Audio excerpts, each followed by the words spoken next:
السلام عليكم ورحمة الله وبركاته.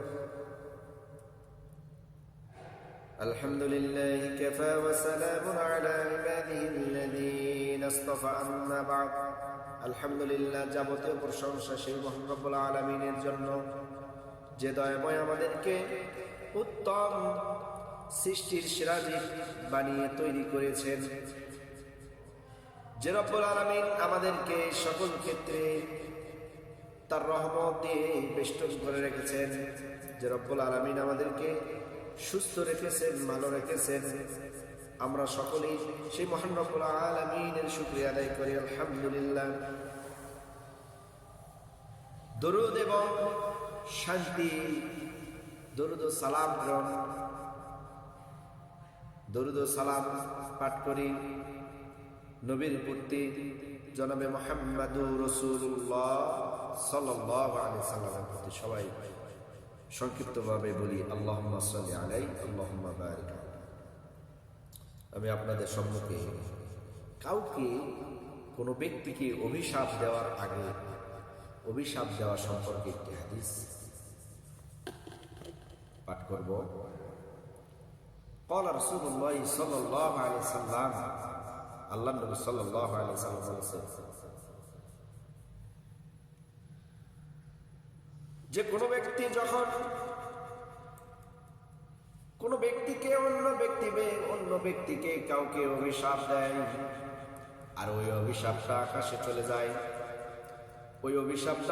চলে যায়, আকাশের দরজাগুলো তখন বন্ধ হয়ে যায় এবং অভিশাপ জমিনে আবার নেমে আসে। অভিশাপটা চলে যায় আসমানের দিকে, আকাশে চলে যায়, আকাশের দরজাগুলি বন্ধ হয়ে যায় এবং অভিশাপ জমিনে আবার নেমে আসে।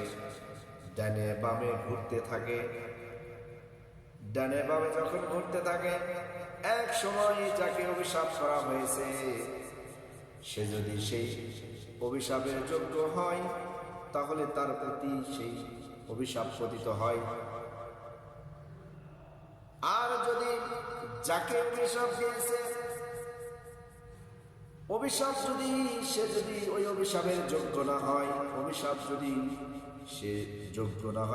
নেওয়ার সে যোগ্য না, আসলে সে তার ভেতরে সে ভুল নেই, অযথায় তাকে অভিশাপ করেছে, তাহলে ওই অভিশাপ ঘুরে এসে ওই অভিশাপকারীর দিকে ধাবিত হয়। আমরা তাহলে কি করব? অনেকেই আছি আমরা যারা একজন আরেকজনকে একটুখানি কিছু হলেই আমরা অভিশাপ করি, তাকে অভিশাপ দেই, কিন্তু আমরা একবারও চিন্তা করি না আমি যাকে অভিশাপ দিলাম এই অভিশাপটা কি তাকে লাগবে কিনা, সে কি যোগ্য কিনা। যদি যোগ্য না হয়, অভিশাপ আকাশে চলে যেয়ে আবার জমিনে নেমে আসবে। ওই অভিশাপ ঘুরতে ঘুরতে অভিশাপকারী যে অভিশাপ করেছে ওই ব্যক্তির উপরেই পতিত হয়ে যাবে। ইন্না লিল্লাহি ওয়া ইন্না ইলাইহি রাজিউন। আমরা কেউ কাউকে অযথা অভিশাপ করব না, কেউ কাউকে। আমরা অসংখ্য মানুষ মুসলিম হয়ে আমরা এক বোনকে, এক ভাইকে অযথা কিছু হইলে, ঝগড়া লাগলে, একজন, বিশেষ করে আমরা যারা মা বোন রয়েছি গ্রাম অঞ্চলে বিশেষ করে দেখা যায়, যদি একটু ঝগড়া লেগে যায় তাহলে একজন আরেকজনকে পরস্পর এমন অভিশাপ দিতে থাকে, মনে হয় অভিশাপের কারণে সে ওখানেই নিস্তেজ হয়ে যায়।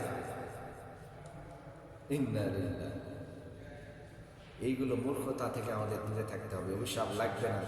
অভিশাপ যদি ওর প্রাপ্য না হয়, সে প্রাপ্য না হয়, তাহলে অভিশাপ লাগবে না। এই জন্য অভিশাপ থেকে অবশ্যই দূরে থাকতে হবে।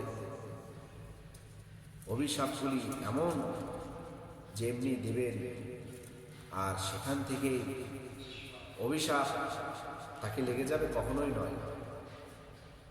আল্লাহ রাসূলের হাদিস, এই অভিশাপ ঘুরতে থাকবে আসমান, আসমানের দরজাগুলি বন্ধ করে দেওয়া হবে। অভিশাপ প্রাপ্তকারী যদি অভিশাপ নেওয়ার কাজ না করে থাকে, তাহলে অভিশাপ ধরে অভিশাপকারীকেই লাগে। আল্লাহ রাব্বুল আলামিন এই কুৎসিত আচরণ থেকে, এরকম একটা ভালোর বিপরীত খারাপ আচরণ, যে আচরণ, যে অভিশাপ, যে কথাগুলি বললে, অভিশাপ করলে যার দ্বারা মানুষের ক্ষতি হবে না, নিজের ক্ষতি হবে, এমন কাজ থেকে আমরা বিরত থাকতে হবে। কখনোই আমরা একজন আরেকজনের প্রতি অভিশাপ করব না। অভিশাপের যোগ্য যদি হয়ে থাকে তবুও করা উচিত নয়। আল্লাহ রাব্বুল আলামিন আমাদের সকলকে এই একটি মানুষের প্রতি অভিশাপ দেওয়া থেকে আল্লাহ আমাদেরকে বাঁচিয়ে রাখেন। আল্লাহুম্মা